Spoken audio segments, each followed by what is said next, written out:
देखो बच्चों, इसके पहले के जो टॉपिक हैं एनसीईआरटी में उसको हम वीडियो नंबर 1 में देख चुके हैं। ये हमारा वीडियो नंबर 2 है एसिड बेस एंड सॉल्ट्स का। इसमें हम देखेंगे कि एसिड और बेस किस तरीके से कई सारे अलग अलग कंपाउंड्स या एलिमेंट्स के साथ रिएक्शन करते हैं। दैट इज़ एसिड और बेसिस की हम केमिकल प्रॉपर्टी की स्टडी करेंगे। सबसे पहले जो हमारे पास रिएक्शन है वो है एसिड और बेस की रिएक्शन मेटल के साथ। मतलब ये बताया जा रहा है कि acid plus base, acid plus metal, और दूसरा रिएक्शन कौन सा है, बेसिस प्लस मेटल के साथ अगर रिएक्शन हो तो प्रोडक्ट क्या बनता है और कैसे बनता है, इसको एक्टिविटी के थ्रू समझाया गया। तो अभी हम लिख सकते हैं, आगे देखेंगे कि प्रोडक्ट बनेगा सॉल्ट प्लस हाइड्रोजन गैस। ऐसे ही यहाँ पर क्या बनेगा, सॉल्ट बनेगा प्लस क्या बनेगा, हाइड्रोजन गैस। तो इसको हम कैसे देखेंगे, एक एक करके समझते हैं। देखिए, इसको हमें एक्टिविटी से एनसीईआरटी समझाना चाह रही है। ठीक है, एक एक्टिविटी दी है, उससे समझाना चाह रही है कि किस तरीके से हम एसिड और बेसिस की रिएक्शन मेटल के साथ कराएं और कौन कौन सा प्रोडक्ट हमारे पास बने। ठीक, तो इसमें देखिए एक्टिविटी में फर्स्ट पॉइंट जो लिखा गया है कि टेक 5 ml, क्या लिखा है, take 5 ml dilute sulphuric acid in a test tube and add to few pieces of zinc granule. मतलब आपको एक टेस्ट ट्यूब दिया गया है।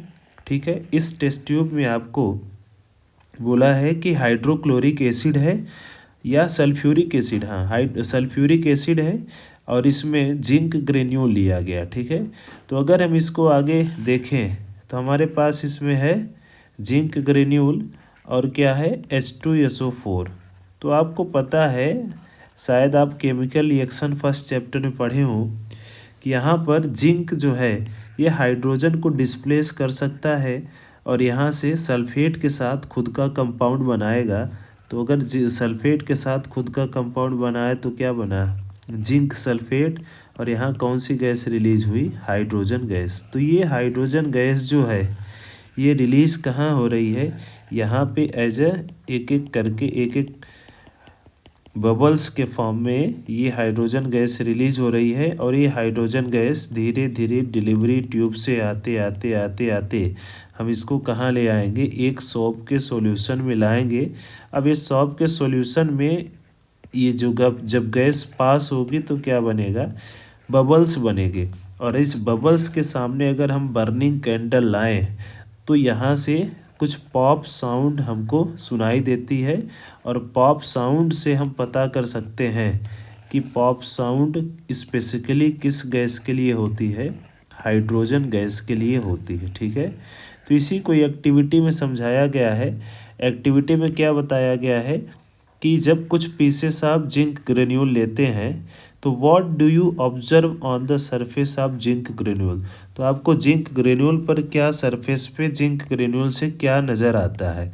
तो हम क्या लिख सकते हैं कि जब हम हाइड्रोजन गैस यहाँ नज़र आती है, बिकॉज हाइड्रोजन गैस रिलीज होती है क्योंकि जिंक H2SO4 के साथ क्या करता है, रिएक्शन करता है। ठीक है, दूसरी चीज़ क्या है कि pass the gases being evolve through the soap solution. अगर हम इस पूरी गैसेस को सोप सॉल्यूशन में क्या करें, पास करें, तो क्या होता है, मतलब यहाँ से क्या इवॉल्व होता है। तो हमें पता है कि सोप सॉल्यूशन में जैसे ही पास करेंगे तो यहाँ से हमें हाइड्रोजन गैस के बबल्स मिलेंगे। ठीक है, उसके बाद हम बोला गया कि सोप सॉल्यूशन से ही क्यों पास किया जा रहा है, बिकॉज सोप सॉल्यूशन में ही क्या है, कैपेसिटी है कि गैसेस को वो क्या कर सके, कलेक्ट कर सके। और उसके बाद बोला गया कि अगर इसके साथ कैंडल ले जाए तो क्या होता है। और सबसे जो मेन इम्पॉर्टेंट पॉइंट है वो बोला गया है कि repeat this activity with more acid like HCl, HNO3 और CH3COOH। तो यहाँ से अगर हम बोलें CH3COOH के साथ, तो CH3COOH एक वीक एसिड है। क्या है, वीक एसिड है। और अगर ये वीक एसिड है तो हाइड्रोजन गैस यहाँ से क्या होगा, कम प्रोड्यूस होगा। That is minimum hydrogen gas अगर हम यहाँ से इस पूरे टेस्ट ट्यूब में अगर एसिटिक एसिड ले लें CH3COOH तो मिनिमम हाइड्रोजन गैस प्रोड्यूस होगी। और जबकि हमारे पास स्ट्रॉन्गेस्ट एसिड कोई भी ले लें, जैसे कि HCl ले लिए और हमारा हाइड्रोजन ले लिए, HCl ले लिए और HNO3 ले लिए, तो उस कंडीशन में जो गैस रिलीज होगी वो ज़्यादा होगी। जबकि वीक एसिड के केस में CH3COOH के केस में जो गैस रिलीज होगी वो क्या होगी, कम होगी। और इसको हम बोलते क्या है, पॉप टेस्ट। और पॉप टेस्ट किस गैस के लिए होता है, हाइड्रोजन गैसेस के लिए होता है। ठीक है, तो यहाँ से हमको कंफर्म मिला कि कुछ ऐसे एसिड के साथ जो मेटल एसिड हाइड्रोजन से ज़्यादा रिएक्टिव हैं वो क्या कर सकते हैं, रिएक्शन करके सॉल्ट और हाइड्रोजन गैस प्रोड्यूस करते हैं। बेसिस में भी कुछ ही मेटल बेसिस से रिएक्शन कर सकते हैं और क्या प्रोड्यूस करते हैं, सॉल्ट और हाइड्रोजन गैस प्रोड्यूस करते हैं, सारे बेसिस नहीं करते।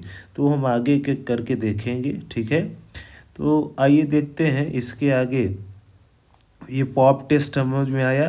देखिए, जब टेस्ट ट्यूब रहेगा तो टेस्ट ट्यूब से जब हाइड्रोजन गैस निकलती रहेगी तो हाइड्रोजन गैस के सामने अगर बर्निंग कैंडल ले जाएं या तो बर्निंग मैचस्टिक ले जाएं तो यहाँ से क्या होगी, आग पकड़ती है। और वो आग पकड़ने के कारण हम बोल सकते हैं कि यहाँ कौन सी गैस इस टेस्ट ट्यूब से रिलीज हो रही है, हाइड्रोजन गैस रिलीज हो रही है। ठीक है, तो हम रिएक्शन को कुछ इस तरीके से लिखेंगे कि एसिड और मेटल क्या बनाते हैं, सॉल्ट और हाइड्रोजन गैस। इसके कुछ एग्जाम्पल हैं, आइए देखते हैं नेक्स्ट पेज पे। तो नेक्स्ट पेज पे हमारे पास क्या लिख के NCERT दी है कि एसिड और मेटल जब आपस में रिएक्शन करेंगे तो हाइड्रोजन गैस और सॉल्ट का फॉर्मेशन होगा। ठीक है, ये NCERT लिखी है, तो इसके कुछ एग्जाम्पल्स हम लोग देख लेते हैं। जैसे सबसे पहले कोई भी एसिड ले लेते हैं, मान लो हमने HCl लिया और HCl को जिंक के साथ रिएक्शन कराया। तो जिंक क्या है, मेटल है। जिंक मेटल हाइड्रोजन को डिस्प्लेस करेगा और क्या बनाएगा, जिंक क्लोराइड बनाएगा प्लस हाइड्रोजन गैस बनाएगा। ठीक उसी तरीके से यहाँ पे अगर हम HCl की जगह H2SO4 ले लें तो H2SO4 के साथ अगर हमने मैग्नीशियम ले लिया तो बताओ प्रोडक्ट क्या बनेगा, मैग्नीशियम सल्फेट बनेगा। और कौन सी गैस प्रोड्यूस होगी, हाइड्रोजन गैस प्रोड्यूस होगी। वैसे ही अगर हमने क्या ले लिया, CH3, अच्छा सोडियम ले लो मेटल में और एसिड में ले लो CH3COOH। ठीक, अब देखो CH3COOH से सोडियम रिप्लेस करेगा तो सॉल्ट बनाएगा। वो सॉल्ट क्या होगा, तो हम लिख सकते हैं कि जो सॉल्ट होगा उसका नाम होगा CH3COONA। और यहाँ पे कौन सी गैस प्रोड्यूस होगी, हाइड्रोजन गैस प्रोड्यूस होगी। और इस सॉल्ट का नेम क्या होगा, तो इसका नेम होगा सोडियम। इस सॉल्ट का नाम होगा सोडियम एसीटेट। क्या नाम होगा बेटा, सोडियम एसीटेट। ठीक, इसका नाम क्या होगा, मैग्नीशियम सल्फेट। इस सॉल्ट का नाम क्या होगा, जिंक क्लोराइड। ऐसी बहुत सारी रिएक्शन हम लोग क्या कर सकते हैं, खुद से लिख सकते हैं। बस आपको क्या करना है, बेसिक जो इन्फॉर्मेशन है वो इन्फॉर्मेशन ये है कि जैसे हम अगर रिएक्टिविटी सीरीज़ की बात करें तो रिएक्टिविटी सीरीज में सबसे टॉप पे है पोटेशियम, उसके बाद है बेटा सोडियम, फिर कैल्शियम है, उसके बाद मैग्नीशियम है, फिर एल्यूमिनियम है, फिर जिंक है, फिर आयरन है, फिर लेड है, फिर हाइड्रोजन है। और हाइड्रोजन के नीचे बेटा कॉपर है, कॉपर के आगे Hg है, Ag है, Au है। ठीक है, तो यहाँ से हम देखेंगे कि हाइड्रोजन के ऊपर, ठीक है, तो क्या देखेंगे बेटा, हाइड्रोजन के ऊपर जितने मेटल्स हैं वो सब क्या कर सकते हैं, एसिड में जहाँ जहाँ हाइड्रोजन प्रेजेंट होगा उसको डिस्प्लेस कर सकते हैं और वहाँ से हाइड्रोजन गैस निकाल सकते हैं। अब अगर हम यहाँ पे एक इम्पॉर्टेंट रिएक्शन लिखें इस रिएक्टिविटी सीरीज़ को देख के, तो रिएक्टिविटी सीरीज़ को देख के हम इम्पॉर्टेंट रिएक्शन क्या लिख सकते हैं कि जैसे कोई भी एक मेटल उठा लिए कॉपर, ठीक, तो कॉपर की रिएक्शन अगर हम कराएं तो कॉपर प्लस HCl। अब कॉपर प्लस HCl से रिएक्शन नहीं होती, क्यों? क्योंकि कॉपर जो है वो हाइड्रोजन से नीचे है, तो यहाँ से नो रिएक्शन हम क्या लिख सकते हैं? नो रिएक्शन, कोई रिएक्शन नहीं होगी, ठीक है। बट अगर हम यहाँ पे क्या करें, आयरन ले लें, जिंक ले लें, एल्यूमिनियम ले लें, मैग्नीशियम ले लें, कैल्शियम, सोडियम, पोटेशियम, कुछ भी ले लें और उसके सामने एसिड कोई रख दें, तो एसिड क्या ये सारे मेटल हाइड्रोजन को डिस्प्लेस कर देते हैं, कहाँ से? एसिड से। तो हमारे पास हाइड्रोजन गैस बाहर निकलती है, ठीक है। अब जैसे इसके एग्जांपल और हम ले सकते हैं, मान लो हमने लिया आयरन लिया, ठीक है। तो आयरन की रिएक्शन हम किससे करा दिए?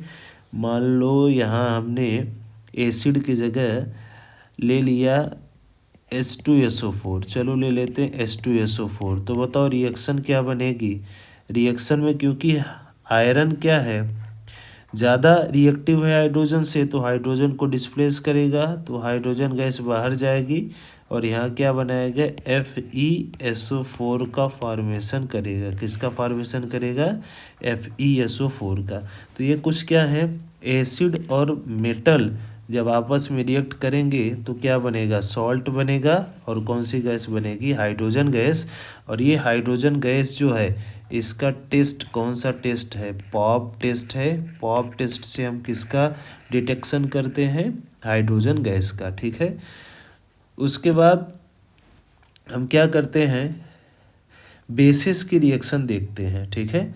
बेसिस की रिएक्शन की अगर बात करें तो बेसिस जैसे एसिड रिएक्शन करते हैं वैसे ही बेस करते हैं, लेकिन यहाँ पे बेसिस की लिमिटेशन ये है कि आगे जब हम देखेंगे बेसिस जो हैं ये इलेक्ट्रॉन रिच स्पीसीज हैं, और यहाँ से जो मेटल्स है वो भी क्या है? इलेक्ट्रॉन रिच स्पीसीज है।